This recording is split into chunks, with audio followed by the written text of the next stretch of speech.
Welcome to Bonehead. I should never just ever say that. Yeah, I was going to say. Hey, have y'all seen my belt? No. James? Did it Dunlop? Can't find it. Don't know where it is. Looked all over for it today. Can't find my belt. Well, I'll tell you what, next time I see you, I'll belt you one. Yeah, hopefully, all I can say is Isaac Newton has been proven Isaac Newton's proven to be a quack. No, I just literally, you had no transition, so I was like, hey, where's my belt? Can't find it. Hope you all have an answer. So I don't. So why the hell am I talking to you? Just as pointless as a story is that I broke my belt that last day I was in work in March. I walked around the last meeting holding my damn pants up, coming back up the hill with one hand. How do you break a belt? It just broke. I've broken a belt. Oh, it happens all the time, at least every 6 months to a year. Anyway. So I've only done it once before.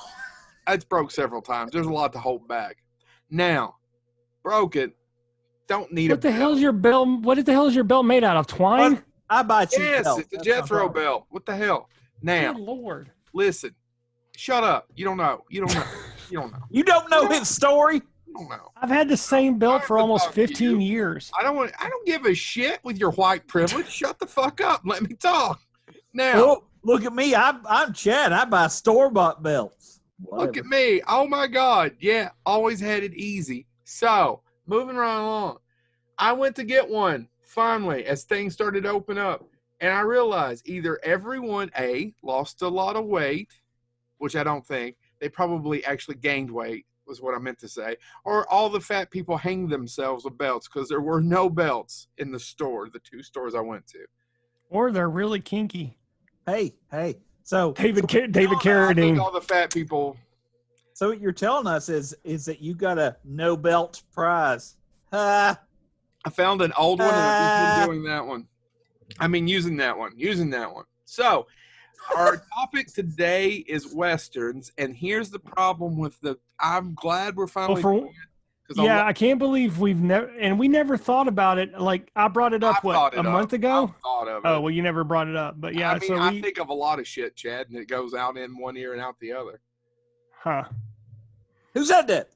Huh? No. Go on with your. But Westerns, back to belts. Like my belts, there's many. I'm just trying to start quoting Police Academy.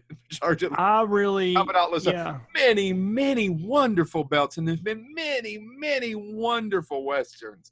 And picking 3 is a pain in the ass. Yeah, I was thinking maybe we need to do a 2-parter on this because I have a list of 16, even then I had to narrow it down. 16? I narrowed it. I mean, I could talk all day, but I at least narrowed it down to 4 that you could pry away from my cold dead hands. Well, no, I picked out those. I picked out my 3.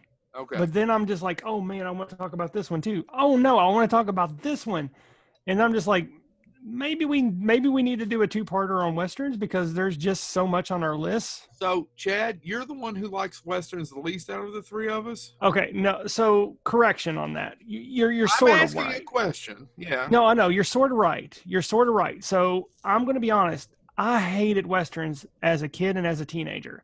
You know, it was the only thing my dad would watch other than Matlock, Unsolved Mysteries, Green Berets, and but he went out American belt every other day. Yeah, and America's Most Wanted. That was all he ever watched, and it just served no interest to me. And then and it's not on my list. There was one movie that actually turned it around for me and made me start watching Westerns and loving them. And I'm a huge fan of Westerns. It's one of my favorite genres today. But no, growing up, even I would say as a late teen, I started to respect them. And then in my mid-20s is when I really became a huge fan of Westerns. Oh, what's the one that changed you? Unforgiven. Okay. Yeah. Yeah, I watched it, and I could not take my eyes off the TV. Okay. Well, and I was about to say, my story's a little bit different than Chad's because I always liked Westerns. Belts. No, that's true. It's true. There were no belts. The only time I got a belt. Get out there, fat ass. You don't need a belt. That ass ought to hold them pants up. I was about to say, the only time I got a belt is the only time I got a belt is if I had the sass mount. You got a belt and a gag.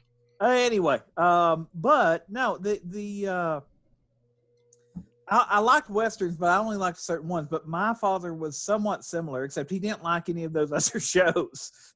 For Dad, it was MASH, Star Trek reruns, and that's where I got that from. Though my dad said I took it way too far. Right. And westerns.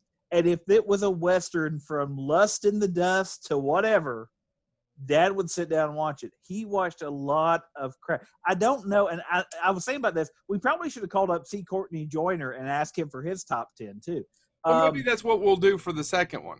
Because I think that's one of the things, because I actually want to know the name of this Western. I'm like, God, I'd have to know a Western film historian, because the movie starts out with a guy whose job it is to basically go to saloons and empty their bedpans. Because they just put a bucket in the room basically back in the first time I watched it, my dad was watching. He goes, "Yeah, I guess that would be how that happened." Yeah, to you non-historians, the Old West didn't have flushable toilets. They had toilets, though.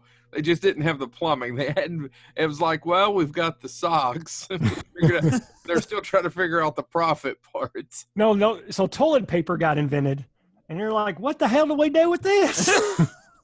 That's true. You put it back into the corn cob. Reverse engineering, everybody. In the West, no one pooped ever. We didn't. That was invented in the 1920s. Yeah. Honestly, that is one of the biggest things about Westerns that I always hated, is when people go into outhouses, they act like it's perfectly fine. There's no stench. There's nothing. People hide out in outhouses, and they don't even look down on the fact that there's a big hole with shit in it. Raise your hand if you've actually used an outhouse. And by the way, I will read out to our audience who is listening. Hold on. Well, used an outhouse. Doesn't porta potties technically count as an outhouse? No, a porta potty does not. An actual built wood outhouse. I'd never have. I knew it. Because he had the belts. He didn't need an outhouse. No, that belt held it all in. There's two of us. That would be James and Joe. In all fairness, I'm the only one of us who didn't live through the Depression. This is a true story. But our depression's like it's now. Oh yeah, I was gonna say I'm depressed, but not the actual depression. My grandparents I'm gainfully employed. Put in indoor plumbing before I was born. But it was the early 1970s. Oh my God! What's this got to do? Yeah, we got. No. I want Sam Pickens. What I'm getting at is, what's funny about it is, I can remember up until I was probably 9 or 10 years old, there was still an old outhouse on our farm. It was in bad shape, but my aunt said, no, I used it when I was young. I'll use it today. And finally, my dad tore it down. He said, I don't know what her deal is, but anytime she would come to visit, she goes, well, I'm going to go see how the old outhouse is. I thought it was the weirdest thing on the planet that she did that. But anyway, I digress. All right, so I have the same similar story as my dad watched Westerns. It wasn't so much Western movies, although he'd watch Western movies, but I was bombarded with Gunsmoke. I almost said Blazing Saddles. I didn't mean to say Blazing. A Gunsmoke, Wagon Trail. For me, it was Bonanza. It was Bonanza. The Virginian. So a lot of times when I'm listening to Tarantino, I actually, when he's referencing some of these Western shows, what Have Gun Will Travel. Yeah. My dad loved Have Gun Will Travel and The Rifleman. It was God. The Rifleman, if it was on, you best not talk. Oh my God. It's a Western show. He would watch it. He watched Westerns, the movies, but if it was a show, I've seen a lot of Western shows. So I was bombarded with it, and like Chad, did not care for it. I don't know I can't tell you when, but I know since my teenage years, I knew that certain Western films were just fantastic. And really quick, before we start our picks, I'd like to talk just a little bit about Lawrence Kasdan is the guy that wrote The Big Chill. He also directed The Big Chill, Empire Strikes Back. He's one of the writers of Raiders of the Lost Ark. And he said that the Western is the most versatile movie. I think it's a horror film, but he is really sorry, I got a little off track. But he is correct. Tarantino, to add to that, said the Western is the one genre film that Hollywood makes that best represents what decade it was made in. The values of that society, what's going on in that society, where we're at as a culture. No other genre, the musical doesn't do it, the action film doesn't do it as much. The Western represents that decade better than any other genre in Hollywood. What do you guys think about that? I think he's absolutely perfectly correct. I think yes and no, because James, I didn't mean to interrupt you, but I will agree for the most part. But at the same time, this last decade, did we really have a lot of great westerns? And we didn't have a lot. Really... Well, yeah, we had a couple from Tarantino, and one in particular. I'm blanking on the one of Tarantino's best films, but I think it pretty much summed up what we're going through as far as not trusting one another, racism, the divide between beliefs of cultures, our society.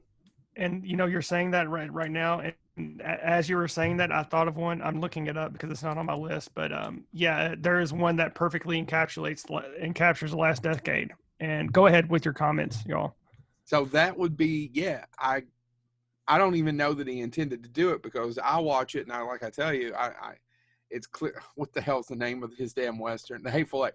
Hateful Eight to me is a remake of The Thing, but I watch it and then all that shit started coming out right at the same time, just like where we were watching The Watchmen show, which we all three love and highly recommend. Yes. That was written and was in production. I'm not saying all this stuff wasn't going on, but it almost like a soothsayer. Am I right? Yeah. I mean, they're almost Nostradamus if you're watching the Watchmen of what's happened in the last 6 to 9 months. Yeah. And by the way, the movie I couldn't come up with from the last decade was The Homesman. Tommy Lee Jones is The Homesman. Yeah. So. That's the one with the dead. Yeah. Yeah. And by the way, if you haven't watched The Homesman. And most people haven't. Most of you haven't. That's what I haven't seen. You can check it out. All I'm going to advise you all before you watch it. It's dark, it's depressing, and it will put you in a bad spot. That being said, it's a good movie. There's a couple, by the way, there's something about Westerns, and I know some people say, romance, comedy, or not comedy, but romance, tragic romances. I think there's also something about Westerns that can, in film, embody hopelessness somehow. And I've got an example that's on my list. Maybe it goes back to that decade thing, but there was one movie that I remembered watching, and I went back to rewatch it before we filmed this. Matter of fact, actually, I finished it about 40 minutes ago, a rewatch of it, and I literally watched it going, "Oh man, that is a great film. I need to find some a knife so I can cut myself to see color again." I mean, it can be there's something about The Homesman will do that for you, and I think there's something about the Western. I remember being that depressed. Oh man, there's some rough spots in that one. It's with the sisters, right? It's with all the women in that movie. Yeah, every single story. Are they sisters? No, they're not sisters. They're just women who lived in women. They're not. They're widows. I'm so sorry. No, they're not widows either, Joe. I need to go watch The Homesman again. Yeah. I know for those who doesn't all work out for them, by the way. Yeah, all I can tell you, The Homesman is about a woman who hires Tommy Lee Jones, who's basically no good bum of a cowboy, to transport 3 women who have been mentally damaged to a sanitarium. So it's rough. If you know anything about the Old West, they were known for their well-meaning sanitariums. Yeah. All right. So who wants to go first? I'm going to go. If you all are okay, I'm going to go first. And Joe, I'm going to apologize if this is on your list, but I struggled. I was not going to bring this because I thought you would put it on your list, but then I didn't want to risk you not doing it. This is my favorite Western of all time, and it's an allegory of a specific time in history. High Noon, 1952. It's not. I was hoping somebody else had put it, because that's the reason why I said I could talk about Westerns for the next episode. Yeah, I normally put in a gag one and do some of the lesser ones, but High Noon. I don't even have Blazing Saddles on mine, and it's a Western. And it's one of my favorite movies of all time. Same here, and it's not on my list. Just can't. But High Noon, I had to put High Noon on my list because it is my favorite Western of all time. And Gary Cooper represents something that it probably didn't exist at the time. Right. And, honestly. It did. And so, people didn't talk. So what High Noon is, it's 1952. It's directed by Fred Zinnemann, who also directed From Here to Eternity, Day of the Jackal. And I kind of wanted to punch a wall when I found out he directed Oklahoma. I hate Oklahoma. That's where the wind comes sweeping down the plain. It was written by Carl Foreman, which I've got some interesting history about Carl Foreman, who wrote. I'm assuming you get into the Red Scare eventually. Yes, I'm getting there. Guns of Navarone. He wrote Guns of Navarone and Bridge on the River Kwai. It starred Gary Cooper, the amazing Grace Kelly. I'm going to name off a few, but go look at the list of actors who are in this. It's amazing. Gary Cooper, Grace Kelly, Lloyd Bridges, Lon Chaney Jr., Lee Van Cleef, and Harry Morgan. Just to give you a brief synopsis of the movie, it's about a sheriff who is in a town, and he finds out that this man he put away has been released, and he's coming with his gang to kill him. Yep. At noon. Yep. Simple plot. And the movie's only 90 minutes long. It's only 90 minutes long. Right? I don't even have to look it up. I'm almost positive it's almost right on the 90. Before I get to what Joe was talking about, I do want to mention a couple other things before we get to the big aspect of what High Noon was. The movie was actually revitalized Gary Cooper's career. He was actually on the down. Do that. Yeah, he was on the downslope. His big time in Hollywood was at an end, and then this. What? And part of that was because of Cary Grant, right? Yeah. Cary Grant fan. That's an interesting fact I didn't know, guys. And honestly, this is one of those instances where if this was made today, somebody like Gary Cooper would not be in it, which is a travesty. In my opinion, it would be some hot actor probably in his early 40s, maybe late 30s. It wouldn't be Liam Neeson. It wouldn't be Gary Cooper, who was, I think he was in his 50s at the time this movie was shot. This was also the first movie in history, because I want to follow up with an episode that we just did. This movie is also the first time in history where the theme song was marketed separately from the movie itself. The song was "Do Not Forsake" and was sung by Tex Ritter. Does Tex Ritter sound familiar? Yeah, because he fathered that one bastard. Yeah, he fathered the late great John Ritter. Yep. Who in turn fathered that other Ritter. Josh Ritter? Yeah. I think it is Josh or something. Yes, Josh. He's an actor. No, he's done some good stuff. But no, Gregory Peck actually turned down the lead for this movie. Really? Yes. Now, Gregory Peck, for those that don't know, is Spock's grandfather. Ethan Peck plays Spock. Don't argue with me. It's true. And just like Bill Murray with Who Framed Roger Rabbit, Gregory Peck turning this down was actually he calls this the biggest regret of his career. Gary Cooper, another interesting fact about this, they made him wear very little makeup because the director thought his natural wrinkles and lines from old age expressed his natural sense of dread at what was coming in that movie. I agree. Now let's get into the bigger history of this. This movie was actually an allegory for what was going on in the 1950s, which Joe. It's a metaphor. I'm just joking. What's a metaphor? It was a failure for some. It was a failure. It's to talk about talking about. It's an allegory for the failure of some people in the Hollywood community to stand up against the House Un-American Activities Committee, otherwise known as HUAC. It was the McCarthy era where people were being blacklisted because of a suspected communist tie. Some people were being taken away from their jobs, their lives, for as little as attending a minor communist meeting in the 1920s, 30 years ago, or not even doing anything at all. Just somebody trying to save their neck, and they got their name put down on a list, their lives were ruined. Carl Foreman himself was actually blacklisted for refusing to give names. And he actually left the country. He fled to England because of what the crap he was getting for during the making of High Noon. Yep. Somebody else, I don't know if he's going to show up on your all's list. there's actually only one movie of this gentleman who I actually like, and I'm not going to talk about today, but John Wayne actively hated this movie and did everything in his power to ruin it. Wouldn't surprise me. But John Wayne's in one of mine. Yeah, I figured as much. I figured he might have been in both of your alls. I'm not. Hard not to. Well, he's in one of my favorite Westerns of all time. I didn't put it on the list because there was two others I want to talk about. But I'm not, out of the three of us, I am not a John Wayne fan. I have never understood the appeal. And after I found out the history of that asshole, I can't get behind him. Never have been able to.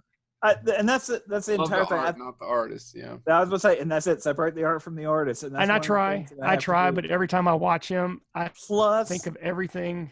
You know, to be honest, the man left his wife who had 5 kids because he wanted to go with Marlene Dietrich because she was boring in bed. Yeah, Marlene Dietrich was. And they're no, I would never have thought that about Marlene. I'd give her. I mean, but no, I could go on and on about all the shit. And this is one of the things is he was all about anti-communism, that he ruined a lot of people's lives for nothing. Actually, one of my movies that I'm going to talk about, the movie that I chose for him because I had to pick a John Wayne that I'll get to in a little bit. But he had worked with one of his co-stars before. And when they were promoting this particular movie, one of the co-stars went, "Well, I like the Duke. I just think he goes a little bit too far." And from that comment, he never spoke to that actor again. The actor tried to contact him on his deathbed, and he still went, "I won't talk to it." Yeah. No, but no, I'm the actor. I'll tell you'll find out. He'll get to it. But no, let's finish talking about High Noon because I'm spending a lot of time on it. No, it's just a really good film. If you haven't watched it, please take 90 minutes out of your day, find it and watch it. Just the growing sense of these people are coming to kill him and how it's impacting this small little country, Western town. And Gary Cooper's performance is amazing. And he could run. Yeah. He could run. He could run, but he chooses not to. And people don't want to help. Yeah. Nobody wants to help. He wants to stand his ground because that's the right thing to do. And it's an amazing film. I mean, it's been ripped off. I would say, Chad, if you like that, there's a movie that kind of inspired that. It's called Outland. It stars Sean Connery. I hate you. Outland with Sean Connery. It also has the wonderful Peter Boyle. I'll put that on my list after Zardoz. I've seen Zardoz. Do not besmirch Zardoz. I've got it on DVD over here. Good for you. I've never seen it. You should. Oh. I will eventually. Come back and tell me the plot. Yeah. I'm sure there's. I could give you a spoiler that would ruin the movie for you really quickly, and it's in the title. I can't stress enough how great Hal Noonan. I went to school with Hal Noonan. All right, who's up next? Brother James? Tom. Yeah, I've got this. I'm going to take some time on this one, and I apologize, but I actually love this movie, and I fell down a rabbit hole because I started to research it to talk about it. And I can tell you literally, it's a movie that I can quote a couple lines from. I love it so much. It's one that my dad liked, and it was one that he watched that I kept getting, like, he would watch. It was on TBS all the time, or TNT, and he would just every time I thought, "Oh, this is on. We'll watch this again." And so I just was exposed to it, but it was one that I never got tired of. That being said, to prepare for this episode was the first time that I ever started to look up information about it, such as who wrote the thing. And Joe, you may know this. Chad, you may know this, but I don't know. You won't tell me the movie. I'm not going to tell you the movie. I'm going to start with it because the guy that wrote it is named Ernest Tidyman. Do you know who Ernest Tidyman is? He worked in my bowl. Yeah, I was going to say, he liked to clean a lot. Ernest Tidyman dropped out of school at age 13, 14. To move in with his friend Vern. No. He had to become, and so his dad literally goes, "You got to go get a job. If you're going to drop out of school, I'll let you, but you got to go get a job." He got a job at 14 working as a journalist. The dude could write. But he got fired from one of his jobs. He wrote for like an Indiana newspaper. And he got fired from his first job as a journalist because he was sent to do the crime beat, which basically was, he's a young reporter. They basically said, go get the statement from the police, take the police report, write up the article, right? Well, he went to the scene of the crime, getting a statement from the police, And this jewelry store had been robbed. Just bam, robbed. And he looks over, the things are smashed. There's a couple things left in it. And he literally sees a gold watch sitting there. Police aren't really paying attention. This doesn't sound like a Western. Oh, no. He literally looks down and he goes, okay. And he grabs the watch, puts it on. He loses his job as a journalist because he's like, well, they've already been robbed. Or is this going to hurt him worse? He stole a gold watch doing that. Went on to be a journalist. Ended up getting hired by the New York Times, all of that stuff. He gets tired of being a journalist, so he decides, you know what, I'm going to start writing. And he goes, I sense a change in this city. This city is changing. And I'm in New York now. I want to write a story about how New York is different. And so he wrote a novel called somebody get my hammer. Called Shaft. Okay. Ernest Tidyman, if you look him up, when they met with they said, we want to meet with the author because he submitted it started as a novel. He submitted, they wanted to make it into a movie, and they had to meet with him. And they thought, oh, Ernest Tidyman, probably an African-American. Look him up. He looks like Mr. Belvedere. Joe, he hasn't mentioned the movie yet, right? I just want to make sure I haven't forgot something. I don't. He wrote Shaft. He co-wrote. No, wait. He wrote what? He wrote Shaft. You're damn right. Yeah. Well, by the way, he wrote all the Shaft novels. Do you know how many Shaft novels there are? And he wrote them within 3 years. 7. Shaft Among the Jews. Shaft's Big Score. Shaft Has a Ball. Goodbye, Mr. Shaft. Shaft's Carnival of Killers. And The Last Shaft. All of them between 1970 and 1975. While he was writing this, though, he decided he wanted to write a Western. And he wanted to write a Western that was different. But he also got a job writing the screenplay for a little film, co-writing the screenplay for a little film called The French Connection. And while he's writing that, he wrote... This cup, full of tacks. I have one of those. Well, you gave this one to me. You steal that, you son of a bitch? Why don't you tell us more? That's my Batman AMC cup. I was going to say it at the AMC. It's keeping your copy of the fog. It's keeping your copy of the fog from falling off the shelf. You fucker. So anyway, he and Isaac Hayes both won Academy Awards at the same time. Isaac Hayes won it, of course, for his soundtrack for Shaft. He won it for The French Connection, and he decided then that he would write his Western, High Plains Drifter. Oh, thank God. High Plains Drifter. That's your number one? I love High Plains Drifter.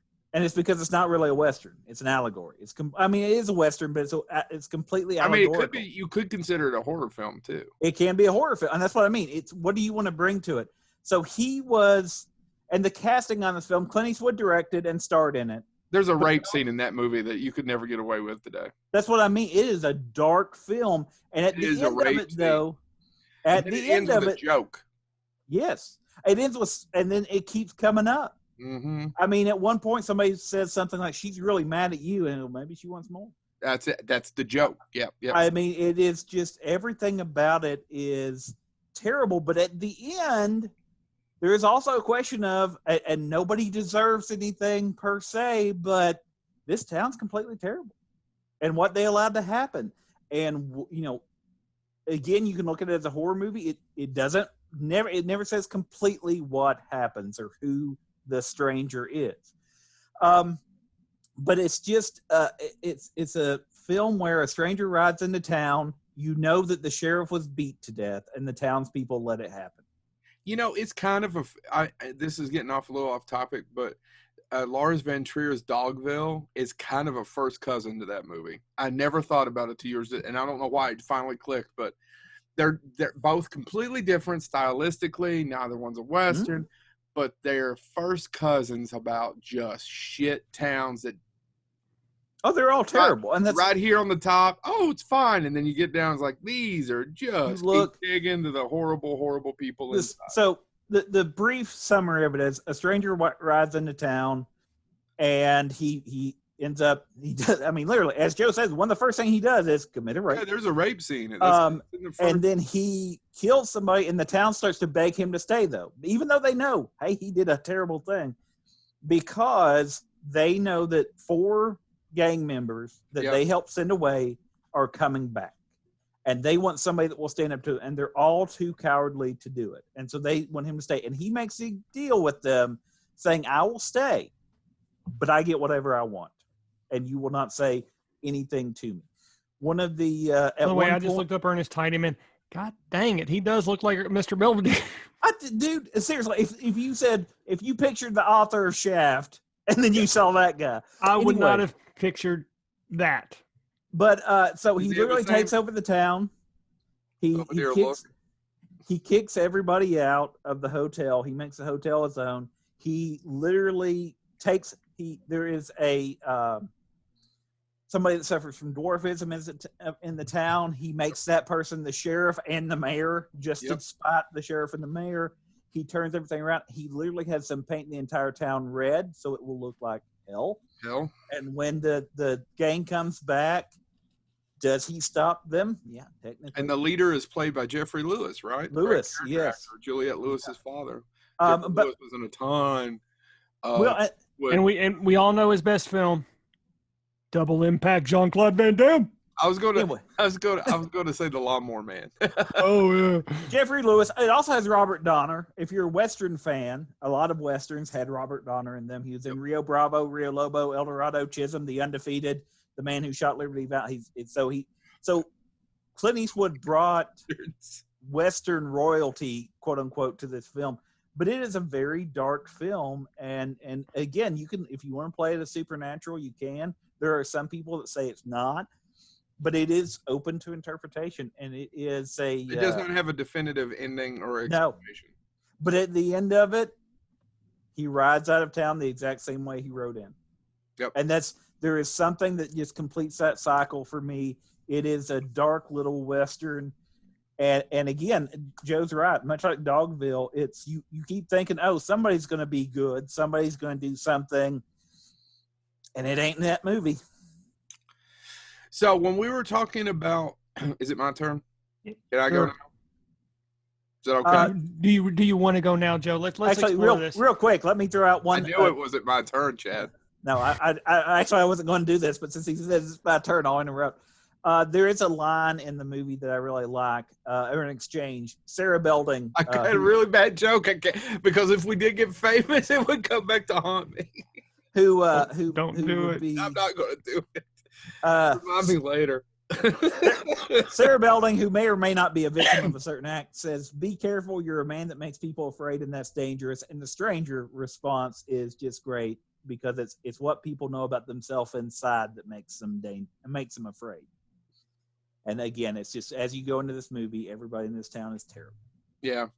All right. So mine's a real easy one because I'm having a shit time with this. I could have split up. We could have talked about the Spanish and Italian Westerns. We could have talked about the Mexican Westerns.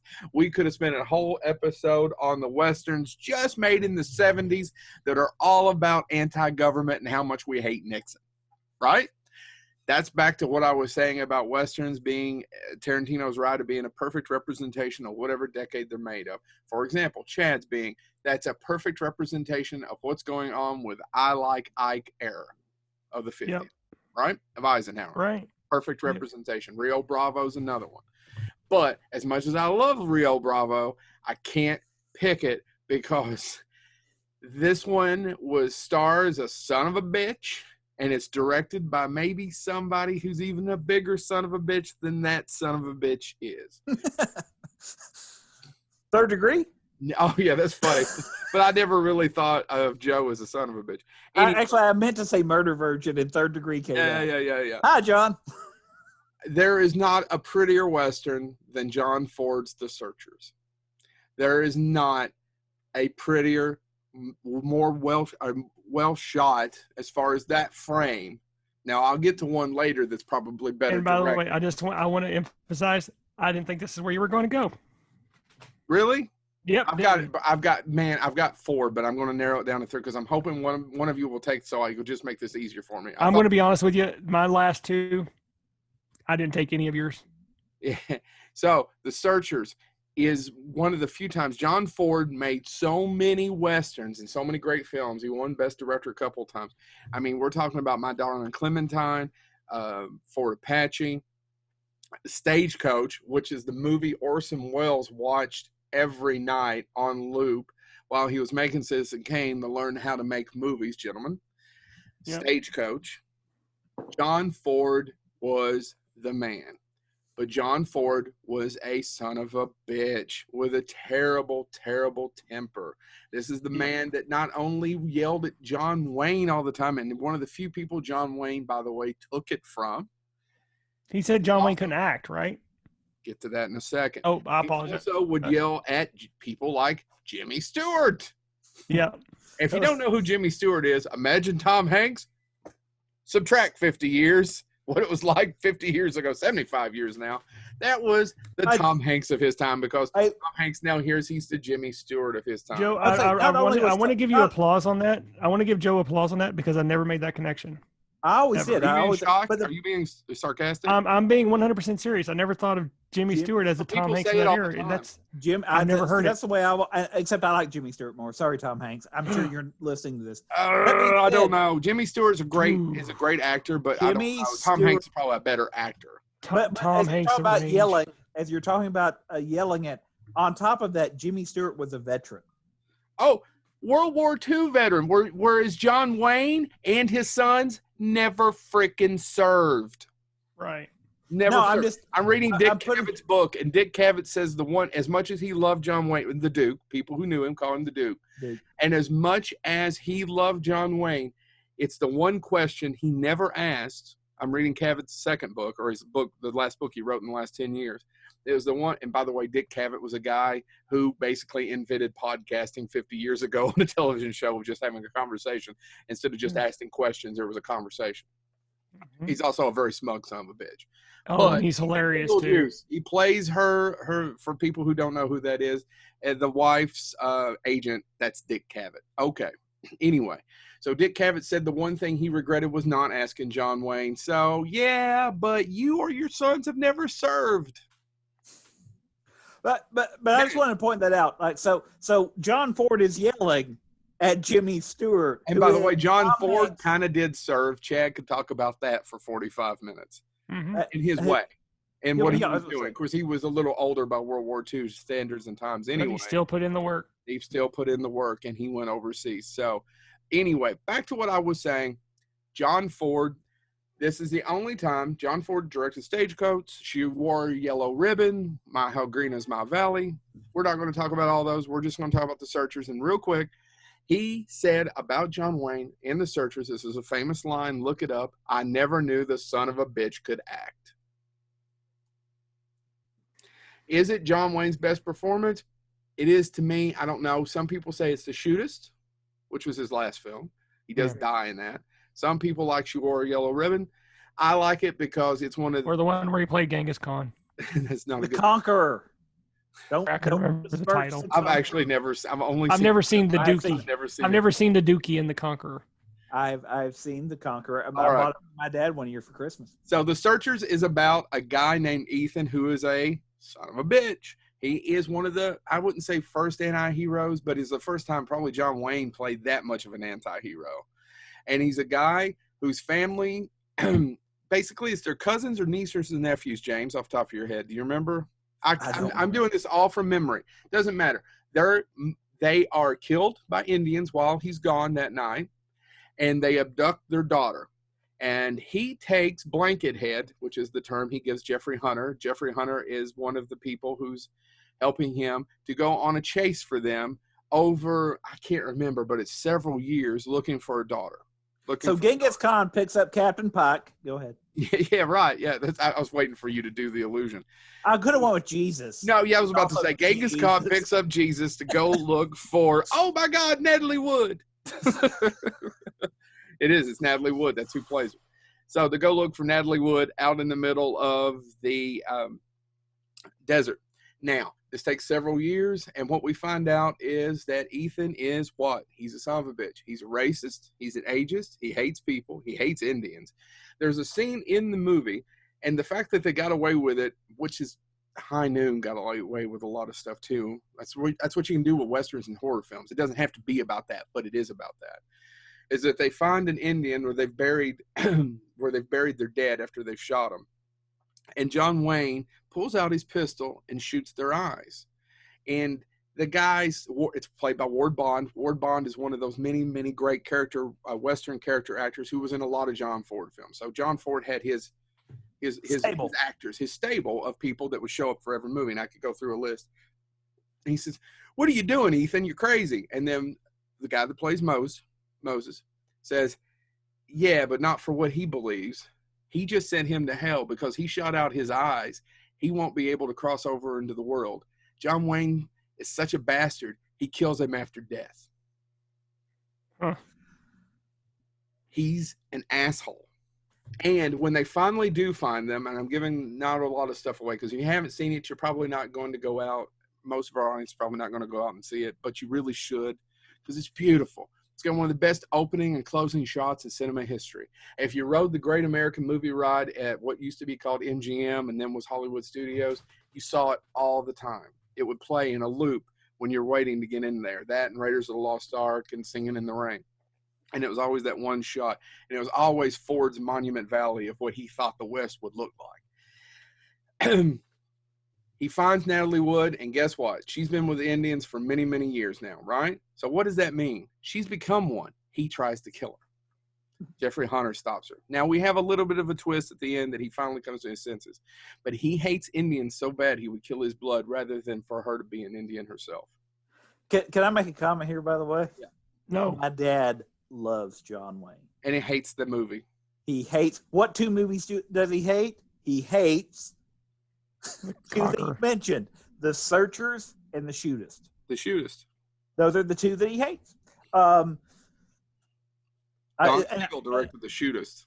And that's one of the reasons that as my dad always says, he goes, as an actor, because Dad doesn't care about what John Wayne thought or did. But he goes, but I want my hero to be a hero to be a hero. And he's not. And it's great to watch The Searchers now, especially where we're almost 70. It's 68 years later. It came out in 52, 54. I can't remember. Did you hear Joe just admit his age? I'm getting there. I'm getting gray. I could read the cast of actors, the iconic actors. I'm not going to. Please watch The Searchers. Pay attention to it. It's amazing that the movie got made. And try to separate the artist from the art. But just to be honest with you, John Wayne was a bastard. John Ford was a huge bastard. You know, I'm seriously, I'm sitting here. John Wayne is not a great human being at all. That's not why I don't like most of his movies. I just could never get into his way of acting. It's not the man. Chad preferred him as a It's his football player. acting. No, I just could never get Chad into loved it. that movie I just could with never get into OJ. that What was it called? Frogman? Capricorn 1. There you go. That was No, it's just the John Wayne those way of acting. commercials. It Chad just never. just watches them on loop. Seriously, There's only somebody over there I couldn't. age of 50 who's going to laugh at that joke. And I think I understand what you're saying, Chad. I think one of the challenges. He's not a great actor, but he has screen presence like no one else. And I think I he agree with surrounded you on- himself by people that could bounce off of, like Maureen O'Hara.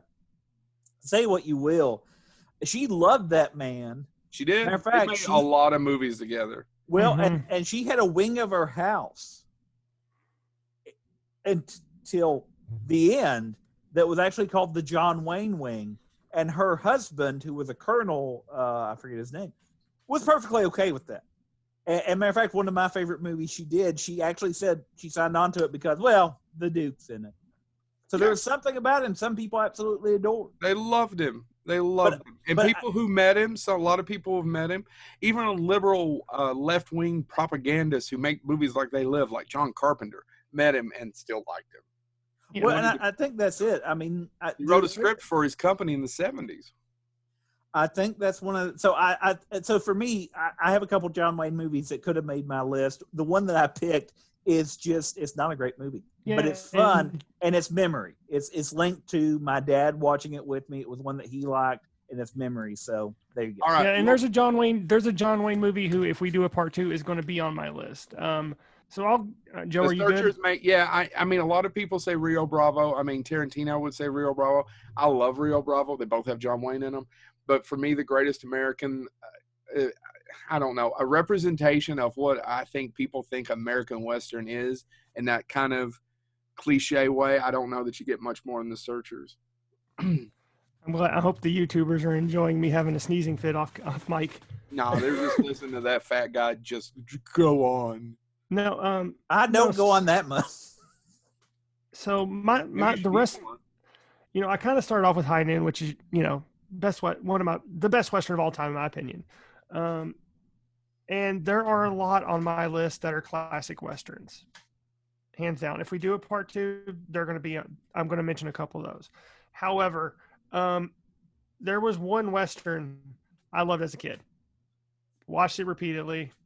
And when you think of Westerns, you don't think of this, but it is indeed a Western. And, you're both sons of motherless goats. Sorry.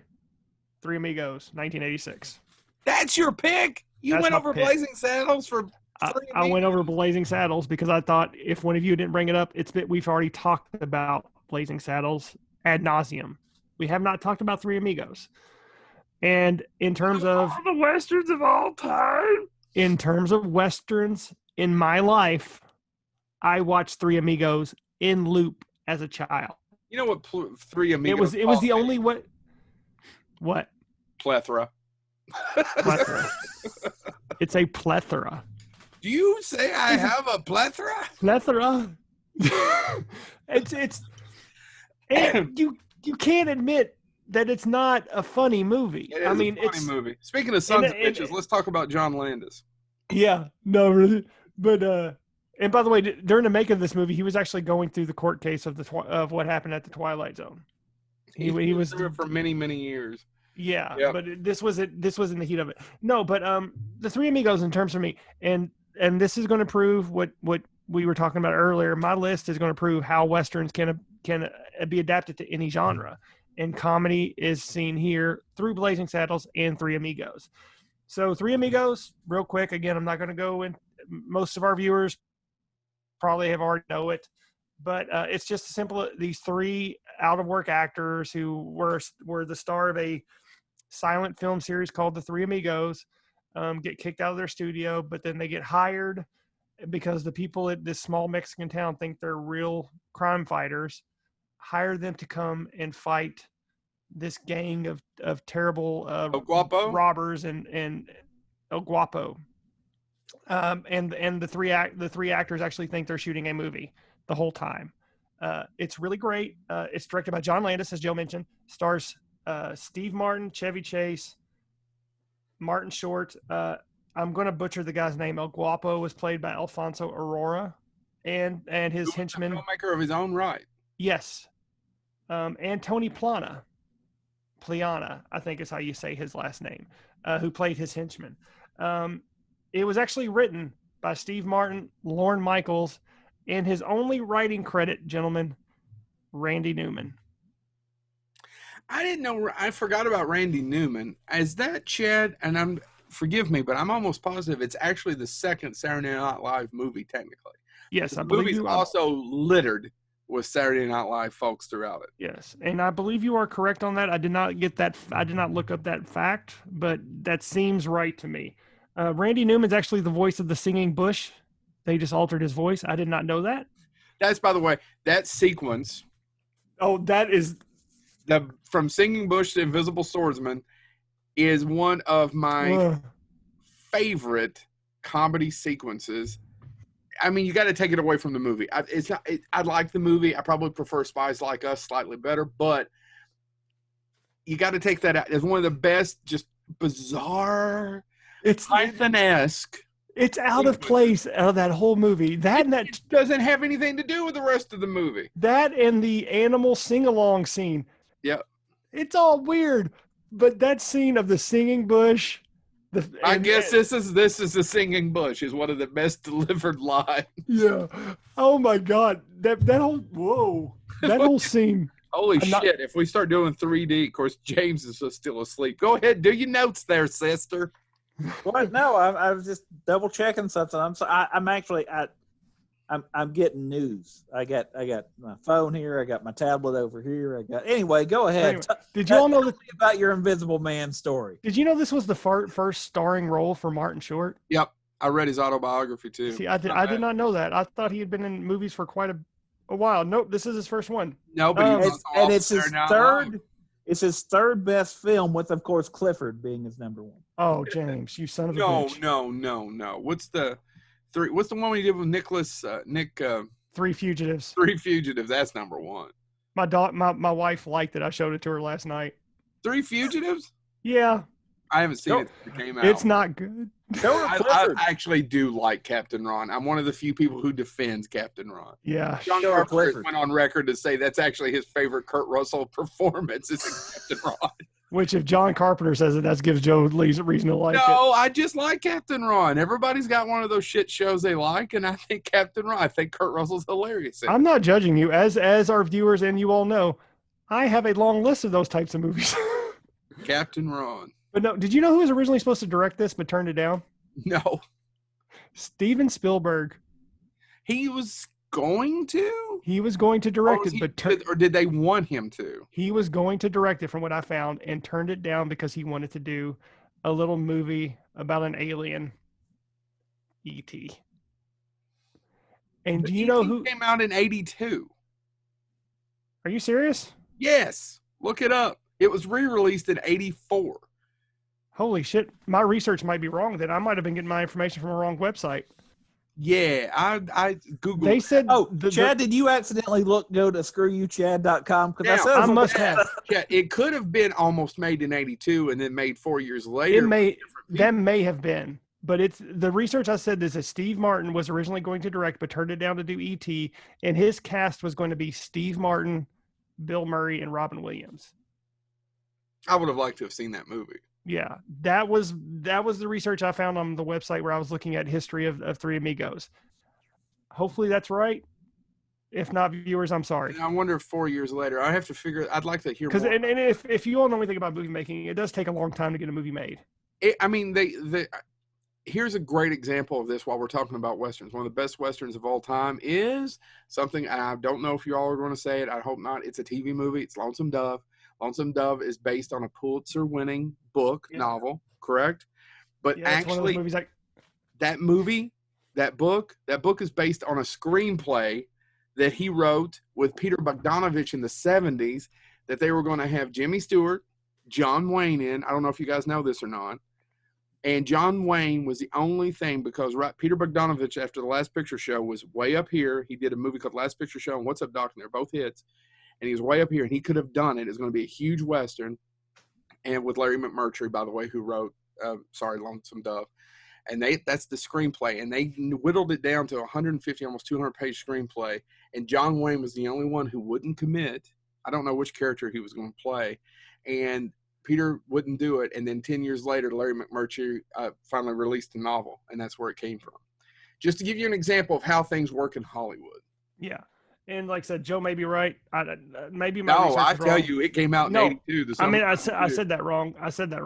Joe's right, and maybe my research, maybe the place I got this from is wrong. But no, it could have happened. I'm just curious what the development would have been over the years. I'd like to hear the story. But did you know that Orion took this out of John Landis' hands in the edit room?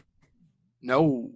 Yeah, they took it out, and it was heavily. They would have the ability. I would have assumed he had final cut on it. It heavily changed the tone of the movie from what the research I have said. And then Tony Plana, I do like this part of it. Tony Plana, who plays the henchman to El Guapo, who in his own right has some great lines. Mm-hmm. Him and El Guapo feed right off. Everything about the casting of that movie is great. Yep. He actually turned down working on Platoon. He was one of Oliver Stone's regulars. As you know, Oliver Stone had a tendency to work with the same actors. Uh-huh. Was he in Salvador? Yes. I'm sorry. I know. I'm taking you off. No, you're right. No, he turned down Platoon to play the henchman. And the only reason he did this is because he knew how difficult of a shoot it was going to be in the Philippines. And the Three Amigos was offering him a stay at a 5-star hotel. So he turned down working on Platoon for Three Amigos because of the living arrangements. Stone did not talk to this man for years. because as you know, and I think that this is not the only case, guys, where somebody has turned down Stone and he did not talk to John C. McGinley has a similar story. He ended up having to do a cameo in something just to get on his good side again. He came back. He basically at the end of John C. McGinley, because he has all those great July, stories, you're right. and he wheels out Tom Cruise in the wheelchair, and that's his role. And he had to fly in to do that because Stone told him if he didn't show up, that was it. Yeah, and Stone does have a tendency to hold a grudge to people who tell him no. But no, we'll tell him yes. We'll do all your movies, sir. But at the same time, I am glad he turned down Platoon because Three Amigos would not have been the same without him. So no, it's a Western. It's a comedy Western. I would love to know what the different cut was. Man, if we could get Landis on to talk about it. I would love to hear about it as well because I couldn't imagine. I've never heard Landis talk about the different cut. I've never heard. And tonally, I know about so much other shit, but I don't know about that. And tonally, it feels like a John Landis film. I don't feel like I was. I agree. I agree. I was thinking in the back when I read this, and I wish I could. Again, I wanted to find more quotes from Landis. I couldn't. But I'm just like, tonally, it feels like a Landis film. How did they change it? Was it a hit? I did not look at the. I will when James talks. I think that's another one of those movies that did okay, and then we just know it because of HBO and whatnot, playing it over and over and over. And I don't know it because of HBO. I know it because I rented it. Clue is another one that everybody was like, "Oh, Clue," and they loved Clue, but Clue came and went. It was not a hit at all. I rented it on VHS as a kid, and then I never stopped watching it after I rented it on VHS. Its budget was $25 million. It grossed US $39 million. So fair to Midland. Yeah, at opening weekend, it grossed $5,939,000. So I'm gonna, while James is talking, I'm gonna look at what opened up number one that weekend, and I will get back with you. So that is my second pick. James, go. Yep. We're taking forever. Me too. But in all fairness, this is one of those ones where we all have a really deep interest in the topic. Yeah. And now you understand. Anything goes wrong, anything at all, your fault, my fault, nobody's fault. Won't matter. I'm going to blow your head off. No matter what else happens, no matter who gets killed, I'm going to blow your head off. One of my dad's favorite, and we watched it time and time again, and it's my John Wayne pick, even though every John Wayne purist will roll their eyes at this. But it also has a line that my dad has repeated indirectly to me a couple of different times. You can call me Father, you can call me Jacob, and you can call me Jake. You can call me a dirty old son of a bitch. But if you ever call me Daddy again, I'll finish this fight. Big Jake. Now, Big Jake has a special place in my heart, though, because it actually does something kind of unique for a Western. It shows the West dying. It has basically the 2-second plot. Jacob McCandless is estranged from his wife Martha, again played by Maureen O'Hara. This is a film that she's not really in it much; it's a glorified cameo. I haven't seen it in a long time. I always remember the scene with the peaches. She agreed to do it. You know what I'm talking about, James? Yes. Where he's offering his peaches and like, now I got bad teeth. Gentlemen, the movie that opened number one on December 14th, 1986, Three Amigos went up against The Golden Child. Oh, yeah. Classic film. My wife loves it. Child. Michael Ritchie. Anyway. People would have said Eddie Murphy, but I named the obscure director. But so Jacob McCandless is estranged from his wife, played by Maureen O'Hara. She's only in the film a little bit. She sends for him, though, because his grandson, who in the film was actually played by his son, Ethan Wayne, has been taken by Fane. Fane is played by Richard Boone. Have Gun Will Travel. And she knows that nobody's going to be able to get him back. They want a $1 million ransom, which now would be about $27 million. It's set in 1909. And in the beginning, they show this old-timey footage. But it's to show that, there were motorcycles during this time, but there were still horses too. And John Wayne plays this. He's out of touch. He wants to stick to the Old West. His sons, 3 of his older children show up to help him save his grandson. One of them played by his actual son, Patrick Wayne, I believe. And one of them shows up on a motorcycle, and, they all have these manufactured guns. He's still using the old one. and it's about him just going to go get his son. Now, what's funny about this, and as I did research for this, it actually wasn't supposed to have a lot of humor in it. It was supposed to be him being very, very dark, almost closer to him in The Searchers. He's supposed to just want vengeance on this guy for daring to take his grandson. John Wayne wouldn't film it that way. He said, I want more comedic elements. And a lot of film historians argue that comedy actually hurts this film, but I like it the way that it is.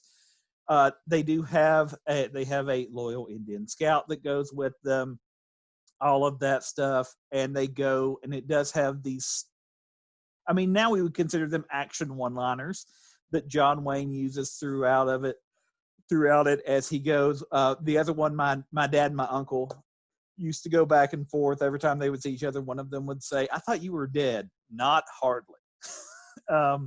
So it's just this kind of, he goes to find his grandson, and he's going to get him. And Richard Boone plays a great villain, even though he had played a hero before. Yes, Chad. I just want to go more into detail about Three Amigos. Number one. All right, so, you're really boring the piss out of him, dude, just to be honest. No, sorry. This is like a double dig because I just couldn't help it. I saw it. I wasn't going to say anything, but then I actually looked up the week of December 12th, 1986. Golden Child, number 1. Three Amigos, number 2. Number 3, Star Trek 4. Star Trek 4 was a huge hit. Number 4, Heartbreak Ridge, and number 5, An American Tale. Oh, was 5 going anywhere, or was it just An American Tale? No, it's just American Tale that time. All right. He hadn't went west yet.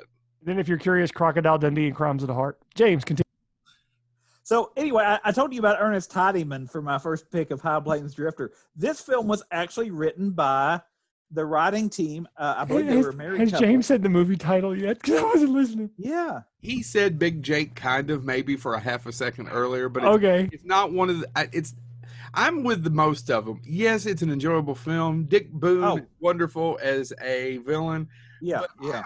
I mean, you picked Big Jake. And I told you this is the one. My dad liked it because it was lighthearted. It was all those things, and Dad didn't like his John Wayne serious. He did. I mean, he wanted it to be action, but he wanted him to he's going to get his grandson back. That's what he's going. And guess what?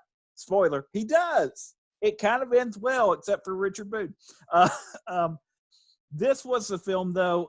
So it was written by Harry Julian Fink and Rita M. Fink. And if those names sound familiar, I'm shocked. However, if you're a cinephile, they went to work with Terrence Malick and John Milius and Joe Haim. If you're a cinephile, you should register with your local government. To make a little film called Dirty Harry. And then they worked again with John Wayne on Cahill, U.S. Marshal. Interestingly enough, you all may actually find this interesting, Joe. Do you know their backup plan if Richard Boone turned it down, who they had in line to play? No, but I'm glad your research actually showed that Milius wrote Dirty Harry because he didn't get credit for it. Well, I was going to say, but almost all the stuff you love about Dirty Harry, if you didn't, well, you've watched the Milius documentary, which is one of the best documentaries about a director ever made. Yeah. He just never got credit for it. But most everything you love about Dirty Harry came from Milius. Sorry, keep going. And also, Three Amigos had been in development since the early 80s. He was going to direct it after Raiders of the Lost Ark, but turned it down to do E.T. Oh, so it took 4 years to get Landis.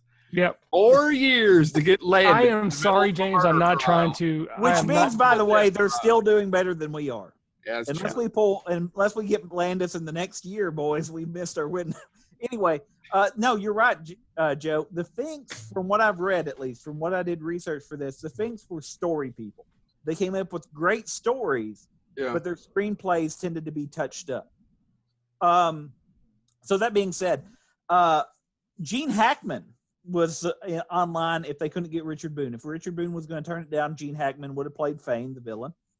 And the McCandles, Michael McCandles, the other son, or one of the other sons, Jeff Bridges was cast and then did not do it.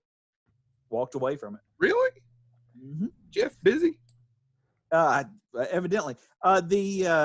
So the story is, and I'm forgetting, was it, was it Mitchum? Mitchum played one of the sons, and he had been in John Wayne films before, But he said while promoting this movie, he goes, well, John's great to work with. The Duke's great to work with. I just don't always agree with his politics. I think he goes too far that way. And he would not speak to him again. Real quick, though, also interesting to me, and I would love to have him on the show, and I may try to contact him. We'll get told no, especially since Joe pointed out he didn't do military service. Thanks, Joe. Ethan Wayne. He didn't. I know. I just find it fascinating. And by the way, and like I said, Dick Cavett liked him. Oh, no, what? Dick Cavett admits he pussied out. I don't have another way of putting it. He just chicken shitted out about asking the question. Didn't want to make him mad. Ethan Wayne, though, who is John Wayne's, I believe, youngest son, he plays his grandson in this film. He was 11 at the time. He now runs John Wayne Enterprises, but he went on to actually do stunt work. And he is one of the lead stunt drivers for the film Blues Brothers, all the car crashes. Return of the Living Dead, he's a stuntman for. And one of his last stuntman works was the film Red State by Kevin Smith. And I was like, what an interesting career that he's had, having nothing to do with his father per se. But yeah, Big Jake is fun. Joe's right. It is not the Searchers or the Shooters. You're not going to have deep philosophical thoughts at the end of Big Jake. But Big Jake, which was originally going to be called The Biggest Ransom, but they decided to name it after John Wayne's character to market it. It's just a fun, stupid Western, but it's really enjoyable. And matter of fact, actually, the part that I remember the most is the opening scene to set him up as a character. He is watching, they're getting ready to hang a sheep herder. And he's being hung by bandits. And Big Jake, your hero, ladies and gentlemen, isn't going to do anything to stop it. He has this line of dialogue. No, sir, I ain't butted into anybody's business since I was 17 years old, at which time it almost got me killed. But he has a dog with him, and the dog starts to growl. The dog's name, by the way, is Dog. And he's like, what are you growling at, boy? What's the matter with you? And he looks down, and one of the guys that's going to hang this sheep farmer is kicking a little boy. And then he just says, now why did he have to go and do that? And that's the only reason he saves him, because he's hurting a kid. And that's how they set up this character. And then again, like I said, John Wayne made it more common. I stopped paying attention. Did James just start going into the boy and his dog again? Yeah, basically. I don't know. Somehow or another, he works Ellison into every single show. No, it's actually, after 100, this is like funny 145, 146 episodes. This is really, I've got to where it's almost impressive. It's impressive. But he does it. He finds a way. Yeah, it's not true. I have not mentioned Harlan Ellison once until now, because what Harlan Ellison say about you is that you, sir. He actually did say it, and he told me to go fuck myself. Yes. That's what I was going to say. He did say it to me. And that's coming from me, and I'm a ghoul. Yes, and you were a ghoul. All right, is it my turn? Yeah, I don't have any more Big Jake facts. You guys, the last two, fantastic. Well, I enjoy scenes in both of those movies, but I actually am going to pull out a classic. I know, I'm sorry, but it is what Tarantino says, best directed film of all time. The best directed film of all time. Listen, Ballistics X versus Semper isn't a Western. Really quick, I'm saying this to Chad. I was looking back. It was a financial success in '69, but what I find fascinating was... By the way, Steve Martin had the script for Three Amigos in 1980. It was called The Three Caballeros. Oh, the Caballeros. I'd say they ripped off Disney. That is ripping off Disney. Chad, I find it fascinating. It critically was not a success at all. In fact, most people thought it was too tongue-in-cheek. Now, for you people listening, you can't see this, but for the YouTube crowd, here's my original one-sheet international for The Good and the Bad and the Ugly that hangs over there on my wall, starring, if you can read, gentlemen, Clint Eastwood, Lee Van Cleef, and Eli Wallach. And Aldo Guthrie. Anyway, moving right along. Good and the Bad and the Ugly. Don't you besmirch Aldo Guthrie. If you've never seen the movie, you've heard the music. By Ennio Morricone, who just... the fact that the trailer, one of the original trailers, if you look, they mislabeled them. Clint Eastwood is the good, but Eli Wallach is the bad, and Lee Van Cleef is the ugly. I mean, if you're into a certain type, it could be. I mean, I was always into Lee Van Cleef, if you know what I mean. And by that, I mean I was into Eli Wallach. Whew. Boys, this movie's almost 3 hours long, and it's directed the hell out of. Yes, it is. Blondie. It has close-ups. It has wides. It is all over the place, and it was made by an Italian named Sergio Leone. And the man was a visual genius. The man was a visual genius. Mm-hmm. I can't say enough about how much fun this movie is, even at 3 hours. And by the way, I want to point out too, that's another one of those movies again, and it's really strong in the Western genre, where the people cast in that movie would not be cast in it today. No, because none of them are. They're all, even Clint Eastwood's not a good looking guy. No, and he's especially not a good looking guy, and he's not a good guy in it either. No, in fact, back to how movies starting out with hanging. Matthew McConaughey would have been in The Good, the Bad, the Ugly if it was made today. Yeah, probably. Oh, that's pretty good, actually. I'd sign that deal. I would sign that deal. I was watching The Gentleman last night going, boy, that son of a bitch sure is good looking. You know, he's not decreasing with time. I'm not gay, but it's McConaughey. He's a good looking guy. But you think he'll pull a Sean Connery? I don't know. I hope he keeps putting out there. But anyway, let's move on. It starts out with a hanging, right, James? They're making money. Yeah, they're making money by shooting each other down, taking each other in for the bounty, and then shooting the rope as they get along. These are sons of bitches. These are not good people. No. And next time I might miss. This is the third time that this had happened. So what you don't remember is that Clint Eastwood really didn't become a star until he's almost 40 years old. He's 36, 37 years old by the time he made A Fistful of Dollars. He was in Wagon Train and was fired. There's a famous quote that he and Burt Reynolds were both in Wagon Train, and Burt Reynolds they were both fired.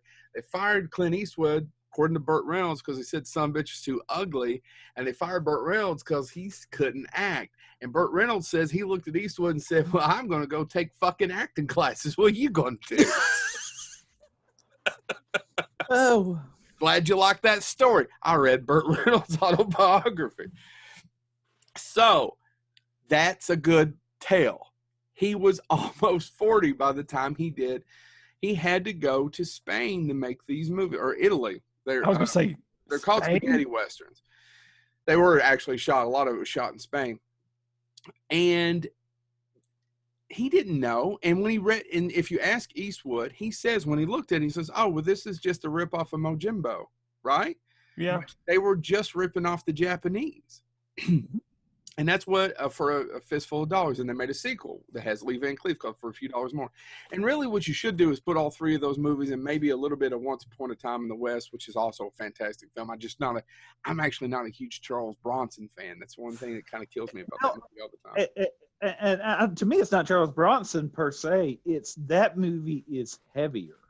I mean, it's heavier, it's darker, and it has a great sequel. But anyway, I could watch The Good and the Bad, the Ugly if it's on. That ending of the final shootout of the three of them is perfect. Well, it's cinema perfection. And it like takes you said, forever. It builds. And I don't give a shit that it takes forever because you are in the hands of someone who is an auteur, who's an artist, and he is bringing you home. And it does bring you home. Two types of people in this world, Joe Lewis. Those with guns. And those who dig.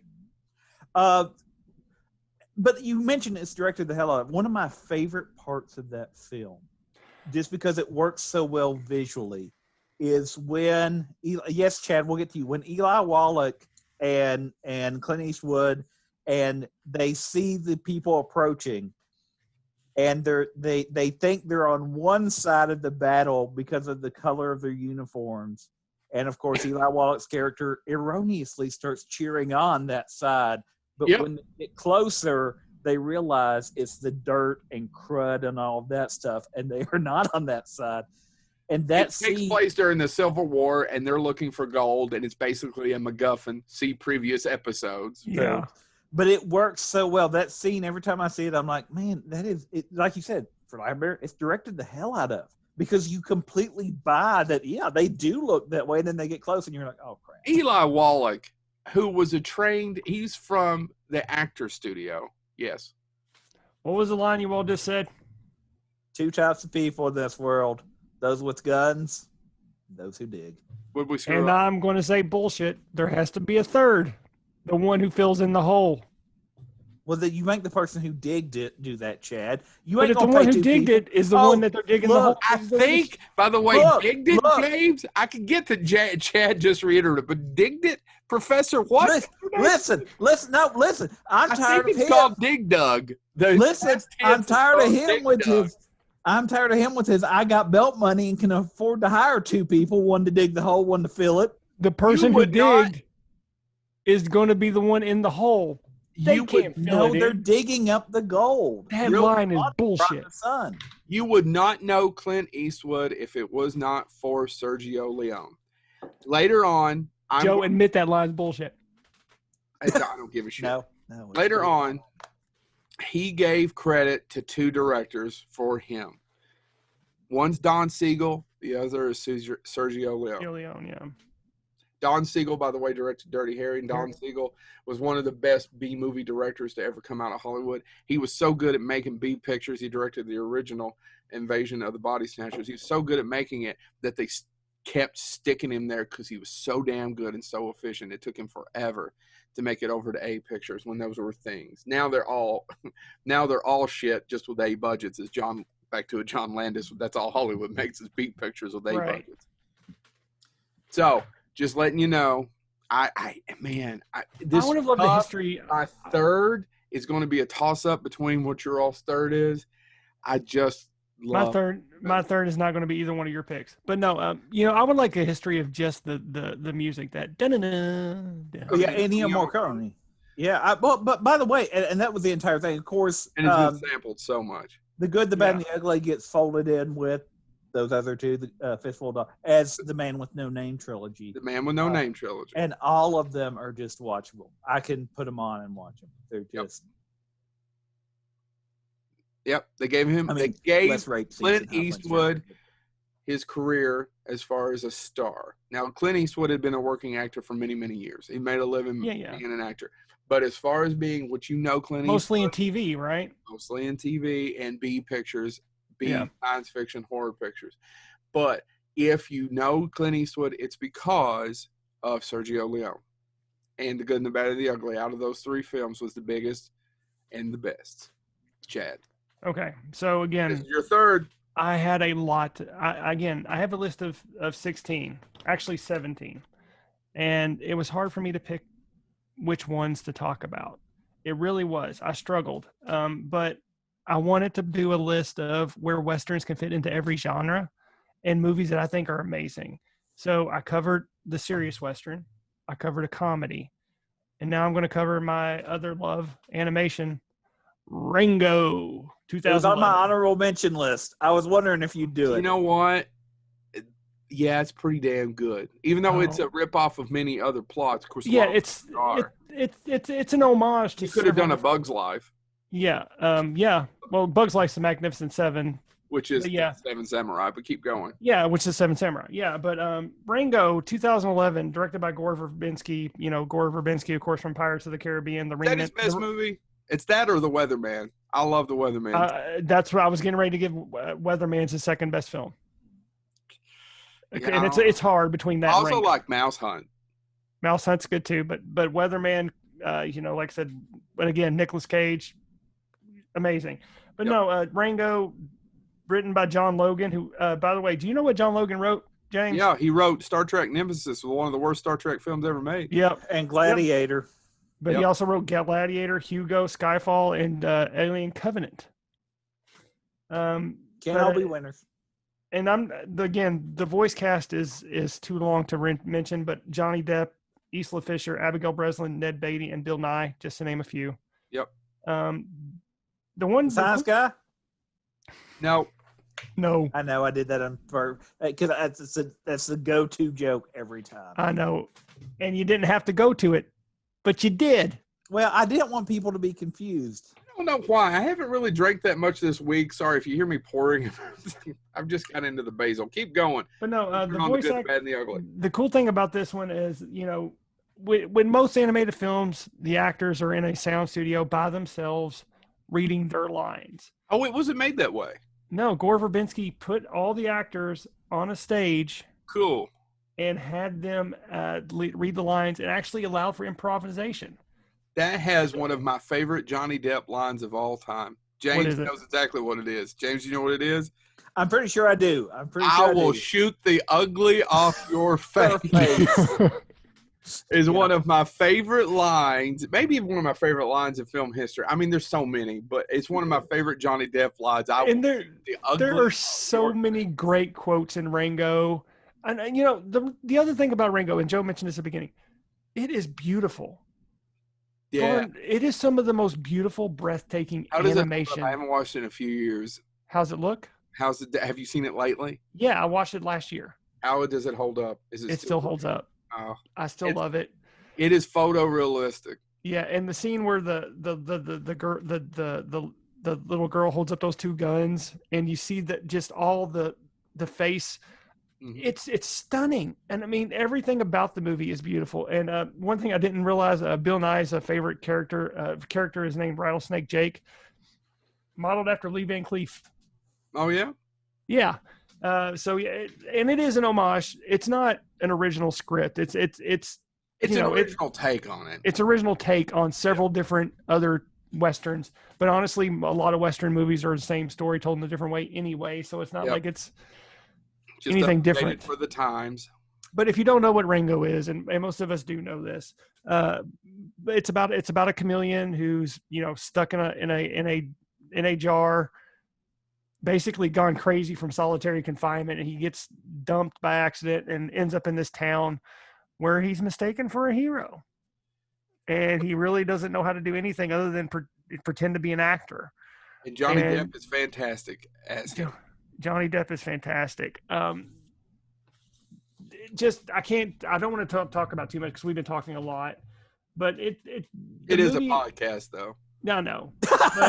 So instead, he's going to do the dance story, Chad. I mean, we tried putting up an hour and a half of silence that one time, and it just didn't go over with the audience. I know. I shouldn't have dropped that glass right in the middle of the hour, about minute 45. Minute 45, fuck this, I'm bored. Ringo, man. Hand me that weed eater. I didn't realize it was the second animated. I didn't realize it was the second animated feature for Nickelodeon. I didn't know it was the second one. I think it's computer animated, or anyway, it was one of the very first movies released by Nickelodeon Studios, and they were terrified of it because it was it got a lot of bad initial runs because it wasn't necessarily considered kid friendly. I don't know how he got it through other than this is the director of Pirates of the Caribbean. We're going to let him do it. Yeah. And that's honestly, I think he was riding high on the Pirates of the Caribbean. And that movie was really expensive. I bet it never made back all of its money. I'd have to look. I will. I don't think it was a dud, Chad, but I don't think that was. I don't think it was a dud. It was a modest success at best. Yeah. But no, just watch Rango for anything. People don't talk about it anymore, and that's why I had to bring it up. I mean, it's only 9 years old at this point, and I feel like it's being forgotten in terms of animated movies because everybody thinks of Pixar and Disney movies. It's hard not to at $1 billion a film. I know, and they're the only ones that are getting, and DreamWorks now, but Nickelodeon at one point was making good feature films, and this is one that just came out of the blue. Nobody expected this thing in 2011, and I think I saw it in the theater with you guys. I'm sure you did. I remember. I remember. I walked in and saw this. I'm like, well, it's a kid's movie. It should be interesting. And I was like, what the hell is this? And it just blew my mind. So that's why I had to bring up Rango. Out of all the Western, still laughing about how shoot the ugly. You're gonna need a lot of bullets. That's the first time I've laughed in the last hour. Thanks, guys, for dropping the ball. This is a comedy show. Well, James, go. What's your next pick? Go. I wanted to show that Westerns don't have to be set in the American West. And there's a film. It is my dark pick. It is a heavy movie because when you think about Westerns and you think about the name John, you go John Wayne. The other option is to go with the second best name John, known best name for Johns in Western, John Hurt. So if you've never seen this film was written by Nick. You do another one. This film was written by Nick Cave of Nick Cave and the Bad Seeds, the musician. It's not the first film he's been a screenwriter for by any means, but it's called The Proposition. It stars Guy Pearce, Ray Winstone, Danny Houston, John Hurt, David Wenham, and Emily Watson. And basically the plot to this is the very beginning of the film, there's a shootout. You come in at the very middle of the shootout. They capture Guy Pearce, and I'm blanking on who plays his younger brother, and they capture them. They want, though, the elder brother, and they have split up before the movie ever starts. Good news is this is the first time we actually know what James is talking about. Yeah. So they break off, and they basically keep the younger brother. They tell Guy Pearce's character, listen, if you can give us the older brother, we'll let your little brother go free. We'll let y'all walk away. But you have to kill your older brother. And that's the start of the film. He goes off to find his older brother to kill him because the younger brother is the most innocent of them all, obviously. Now, throughout this film, everything goes bad. Absolutely bad. John Hurt plays a great, Jelen Lamb is the name of the character he plays. He is a bounty hunter that's sent to find them by this family. Emily Watson plays this great role where she finds out. So the shootout they were involved in kills a family, and she is friends of the mother and the family, and she was pregnant when she was killed. Real quick, have you said the title yet? No. Oh, I'm sorry. The Proposition. Oh. The Proposition, because the proposition is he has to kill his brother. I was like, you're going into the plot, James, and naming the actors. You haven't said the title yet. Well, I thought we should bring up an Australian film, though, since we are partnering with Zephram Cochrane. Anyway, so as we look at this, she wants vengeance at one point, and so they literally tie up the younger brother and they beat him. And I'll be honest with you. I think I'm with Joe. We thought you were going to bring up another one, and I'm shocked that you didn't. I am so shocked that you didn't bring up a Western that may have been remade by a guy named Tarantino, but it wasn't really a remake. Oh, see, I brought it up before, and I wanted to do something. I didn't think he was going to bring that one up. I thought it was going to be something else. Did I mention that I have about 30 more films, but I wanted to bring up a second episode. I don't even want to do honorable mentions. Let's just do a whole other episode. We're doing a whole other episode. But anyway, this film is bleak. I mean, you'll literally, if you can watch this film, because again, maybe it says something about me. None of the characters are overly redeemable, but at the same time, what happens to them is absolutely terrible. And what I love about this movie is it actually probably is the film that gets the Old West the most correct. There are flies buzzing all around these people because they're dirty. They're filthy. They've been traveling in the sun. Dirty boys. But there's also, and so because it's actually set in Australia, it's set in dirty boys. The west of Australia, effectively. You have Aborigines instead of Native Americans, so they're rounding these people. Are you talking about Quigley Down Under? But of course, if you're not, you're really not talking about anything. If you've Which, never by the seen, way, Quigley Down Under is a really good Western. Have you all seen The Proposition, though? Yes. I had seen it years ago, but I can't remember much about it. Watch it again. Seriously, because it had a big impact on me years ago. Yes, but I haven't seen it in years. It's on Amazon Prime right now. You can watch it for free. Well, if you have Amazon Prime. I do. But it is, if you can watch it. Bezos and making sure that he's. Yeah, I worry about it. 35 million or 35 billion. That's befitting that man. It is a dark film though, and everything does go wrong. Everything like something about this film just really works on me because effectively it's one of those, for lack of a better term, it's a John Carpenter apocalypse movie. Yeah. It is dark, it is bleak, and nobody gets out the way they went in. There is no hero like you hope, like, oh, is he going to kill his brother? And again, there is there's no women that get saved. It is a bleak, dark Western. But if you've never seen The Proposition, again, written by Nick Seed, it was directed by, I put his name in my notes, directed by John Hillcoat, who directed music videos for Johnny Cash, Depeche Mode, Nick Cave, Maroon 5. He also directed an episode of Black Mirror. Didn't he direct The Road as well?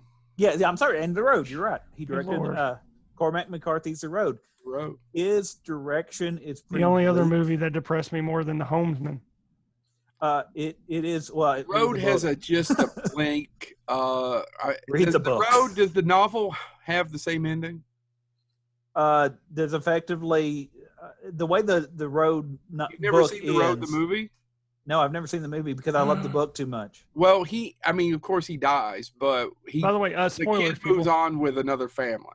You don't know. Well, the way it ends, he gets caught by a man. There's a man that comes up, and he looks at the man and goes, "Are you a good guy?" And he goes, "Yeah, okay." And that's how it ends. You don't know if that guy's going to eat him, beat him, kill him. No, it's a little bit more upbeat than Chad. It ends. That guy, it's Guy Pearce. Yeah, no, it's... Yeah. And he has other kids as a family. No, that is not the way the book ends with him being caught. Basically, his dad has died. And they cut out the baby sequence. I know that's also. Yeah. No, the book is way bleaker. It's Cormac McCarthy, of course it is. When your upbeat work is Sunshine Limited. You got an excuse for two great actors to choose. Oh man. And that, by the way, I can watch. That's another one I can watch. But anyway, you really should see The Proposition if you haven't seen. If you like westerns, but it is. If you want a singing cowboy film, this is not the film for you. It's a very slow movie, right, James? It is slow. Well, and it takes a while to get into because it jumps back and forth. And what I think is really interesting is it almost parallels Guy Pearce, and Ray Winstone is the authority figure in the beginning.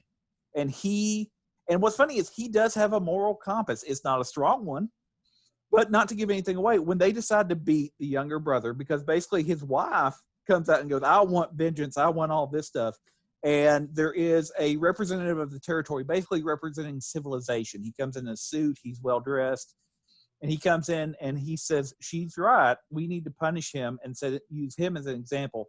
So this kid is about 14 or so, 13, 14.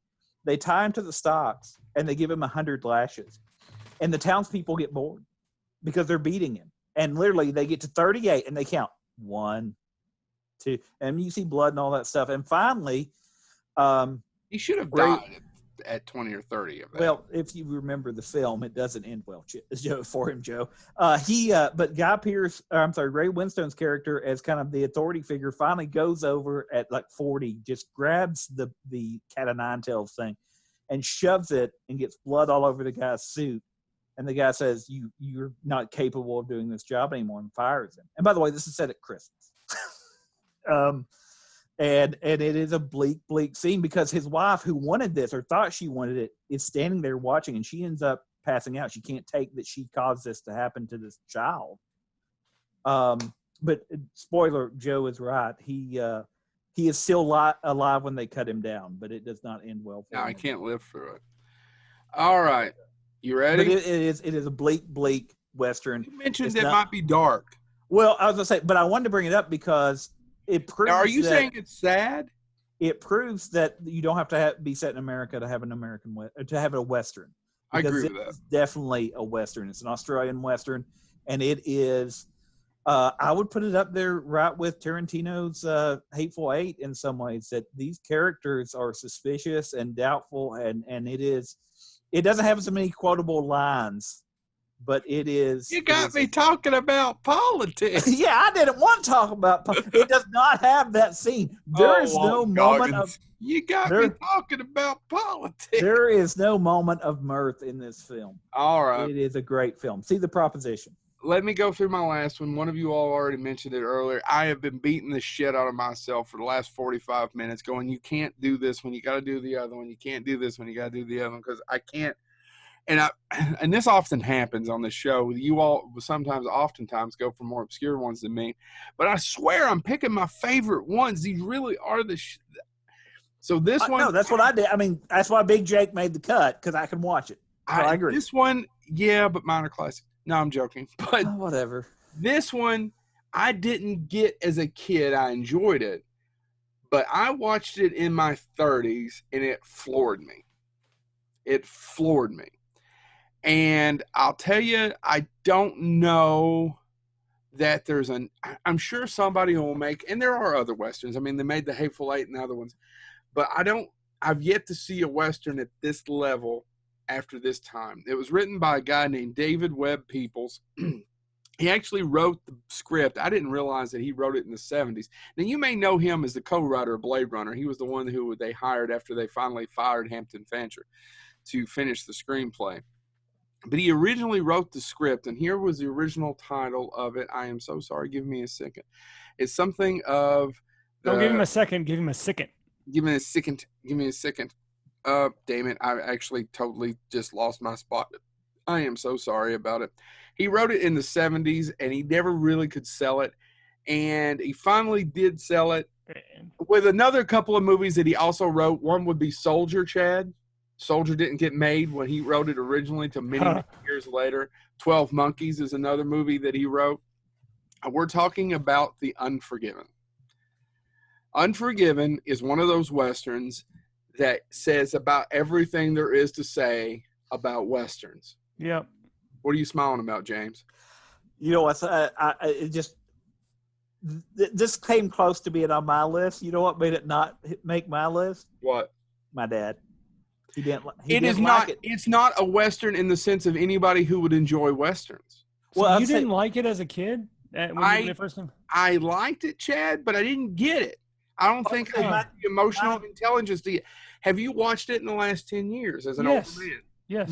My dad's problem with it. Until I was in my late 20s, early 30s, and then I realized, oh shit, no, the whole movie is summed up in that one line. Deserves got nothing to do with it. Yeah. Well, that's what I'm saying. Has nothing to do with what you deserve. People die of shit all the time. Good people who just happen to be at the wrong place at the wrong time, or happen to get cancer, or happen to get COVID-19. People who will never get to realize this dream, that dream, and the other dream. And this is what it means to me. This is what The Unforgiven means to me, or Unforgiven. I keep putting the in front of it. Yeah, I don't know why you keep putting the. Well, just because people do Kroger's, I don't know. It's just one of those things. Go to the Walmart. What it means to me is that things happen to you, life happens to you, and you don't get to pick certain things that it does, and you never get to live that life. And that's what Unforgiven is to me. And it is so much. It's basically a postmodern Western. Yeah, it's American revisionist Western, which is also can be called by the way, anti-Western or post-Western, postmodern Western. See, 13-year-old me was floored by this movie. I enjoyed it, but did you 13-year-old get it? I did. Yeah. Everything I just said, maybe you were smarter than me. No, well, I think that's why my dad had a problem with it, was that Dad literally from the beginning of the film, he was like, it's just not solid. And by that, my dad's logic was he's not going out on a heroic quest. No, he's going out to murder for money. And as Dad literally, because he didn't want me to see it because it was rated R, if I remember correctly. So when it first came out, my dad went. He didn't go to see it. We didn't go to movie theaters. But as soon as it came out on VHS, he actually told my mother, "Will you see if you can rent that for us tonight?" And he wouldn't let me see it. And I said, "Well, Dad, how is it?" And he goes, didn't really like it. He said, in the beginning, the pigs are starving. And that was my dad's intro to the review to show that, he's not being a hero. He doesn't have a choice. And that's not what my dad wanted in a Western. Now, I'm not saying it's not a great movie, but I'm just saying I think it's an interesting thing because, as Joe said, it's a process of time. When did my dad grow up? My dad was born in the 1940s. He grew up in the 50s, Hopalong Cassidy and all of that stuff. Yeah. By the time you get to, and even this is the same man that was like, okay, yeah, no, you can watch High Plains Drifter. It's a postmodern Western. Yeah. High Plains Drifter, my dad could understand. And by the way, who did all the production design? The same people who did High Plains Drifter, by the way. So a lot of people, Malpaso is Clint Eastwood's company, and some of the same people who have been working for him for 30 or 40 years. I was looking at this. Most of the people who made his earlier Westerns, and by the way, we'll talk about one of them is one of the most quotable westerns of all time, and it's number 5 or 6 of shit that I want to talk about tonight. But I'm trying to mention what I think is important to cinema. My 3 this is cinema, and Unforgiven is, and I don't think I understood it, and I don't think it floored me till later. And there's not a flawed performance in it. No, and Gene Hackman won an Academy Award for Best Supporting Actor. Mm-hmm. Clint Eastwood won for Best Director. David Peoples, by the way, did not win Best Screenplay. FYI, I was looking that up. I can't imagine it. The original was The William Money Killings. That was the original title. God forbid. It's glad they changed it to Unforgiven almost 20 years later. Who did win for Best Screenplay that year? I don't know. What year did it come out? I'll look it up real quick. 1992. Okay. No, it was I mean, the movie itself, when I was young, it is the antithesis of what I would not ever sit through to watch. It's slow. It is. It's very slow. It's all performance based, and at that time, that is not what I watched. But it must have came in the right time for me, because let's be honest, those years were not the best for me. So I just was floored by everything about it. The messages, just everything about that movie just hit me, and it made me want to go out and seek more westerns. It lost Best Screenplay that year went to a film called Thelma and Louise. I mean, Thelma and Louise but I don't think it's Unforgiven. So no, it's not. What I was going to say, you look at it one way, that could be a western too, Thelma and Louise, if you look at it a specific way. Well, and it gave us Brad Dourif. Brad Pitt. Brad Pitt. Anyway, back to what I was saying. It also talked about one other subject, and this is not about westerns. This is the reason why we're talking about, and this, to me, I just gave you the 50s, 60s, and 90s. I didn't have anything for the 80s. I apologize. But let's be honest, the 80s were all about cocaine and Reagan. That's all I remember. We had the 3 Amigos. That and Ghostbusters, cocaine, and Reagan. Woo! We're going to make some money. Damn DPA, which was brought about by Nixon, but God forbid anybody Google that. Sin. It talks about sin in the sense that I think I understood it once again in my 20s and 30s more than I did as a child, of what is a sin that you can't wash away, what is a mortal sin. And not necessarily even in a religious, but in just a fundamental good person type of decision making. What is something that you could do that you can never wash away? And how does that affect you for the rest of your life? Bill Money is a poor farmer who used to be a bad guy who drank a lot. He was an alcoholic. What is it, James? Real quick, I'm sorry. I looked up the 1992, but of course it was released in 92, so it would have been 93. I'm sorry. It actually lost out Best Screenplay that year, went to The Crying Game. Oh, man, really? That's a good twist. It's a good twist, man. It wasn't. But the twist is... It's a good twist. It was nominated. It was nominated, but the ones that went up for that year for screenplay went against it. Most of these we wouldn't know anymore. The Crying Game we still know because, well, Crying Game. But the other ones were Husbands and Wives, Woody Allen. Yeah. Lorenzo's Oil, which nobody remembers except I still remember the ad. Directed by George Miller, the fantastic George Miller. Passionfish was the other one. You all remember Passionfish. I don't remember Passion. But about sin, and what is that, and what does that mean? He was a bad man, found a woman, sobered him up, had children. She died tragically because life happens, and it's just a bitch. Life is a bitch. And then he's basically a poor pig farmer. He needs some money. An asshole kid comes up and goes, listen, there is some prostitutes who will pay us to kill the guys that raped and cut up this one lady. You want to do it? Sure. He goes and gets one of his ex-people who used to kill with him. Now, either one of them want to do it. There was no rape, by the way. Huh? There was no rape. She got cut because she laughed at his little penis. His little dick, yeah. Well, I'm going to call it rape. Anyway, moving right along. It was a mental one. It was a mental rape. So we get there, and that's the plot. And why do you do for money? What won't you do? And what will you do if you're drinking? What if you have, I mean, there's just tons of layers to this movie. Layers upon layers. Layers upon layers. Yeah. So I'm going to beat the shit out of myself. I'm still arguing with myself about my fourth pick, which will now be my fourth pick.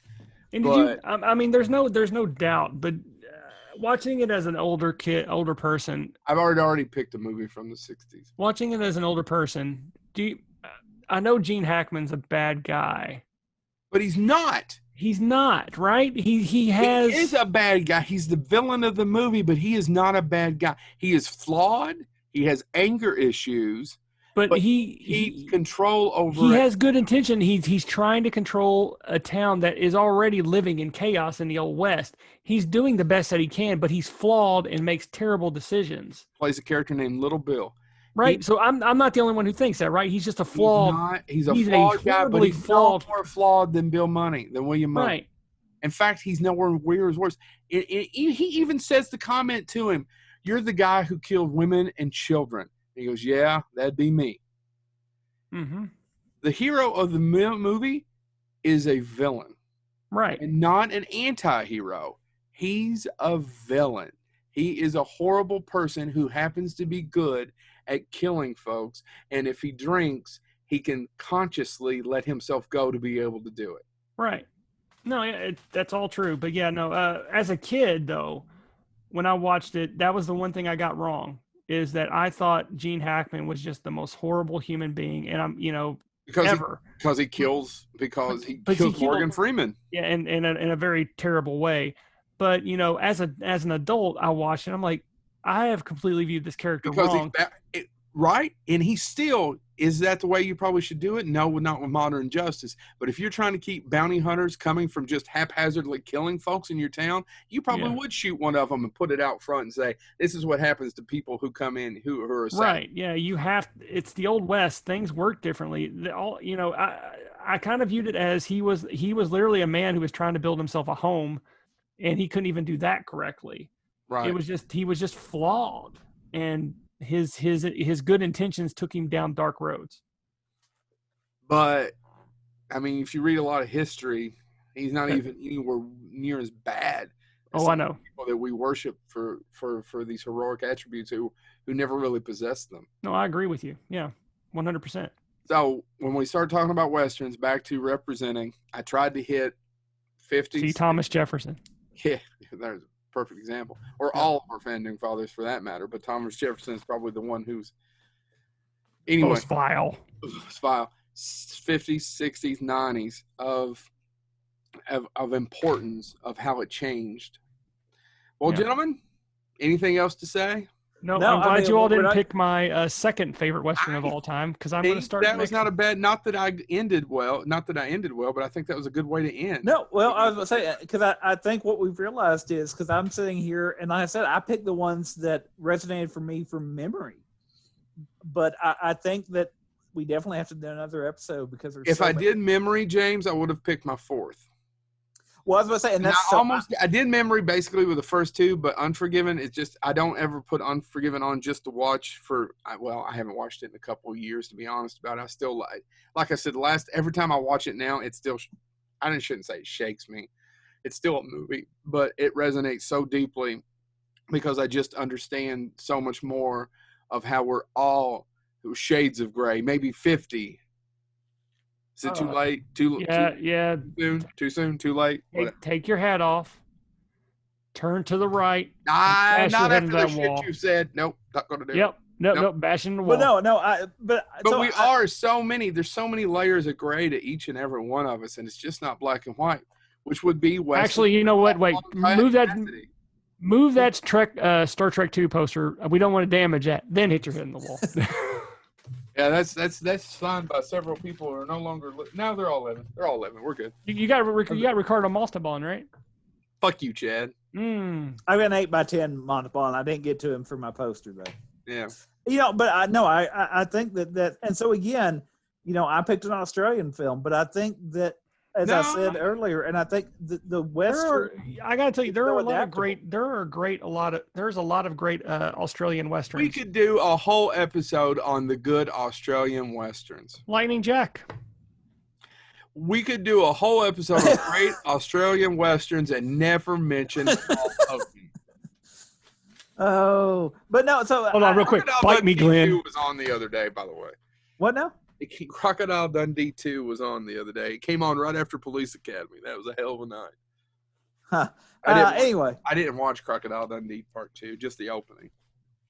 But no, so anyway, I think like I said, we'll have to revisit this because I've had more fun with this than I thought I was going to have. Not that I dreaded it. What? You enjoyed this more than the music of 60s TV? Did we do one about the music of 60s TV? No, but we did music of TV, and most of mine was from the 60s and 70s. Your love of Surfside 6, I tell you. Oh, who lives there? Young bachelors? Anyway. Kooky, give me All right, guys. Hey, baby. Bonehead. I hope you've enjoyed our fairly impassioned conversation about Westerns. Tune in to part 2 where it's just mostly going to be fart jokes and talking about lassos. Basically. Thank you so much. Bonehead Weekly. Whee! Oh, did I tell you to subscribe?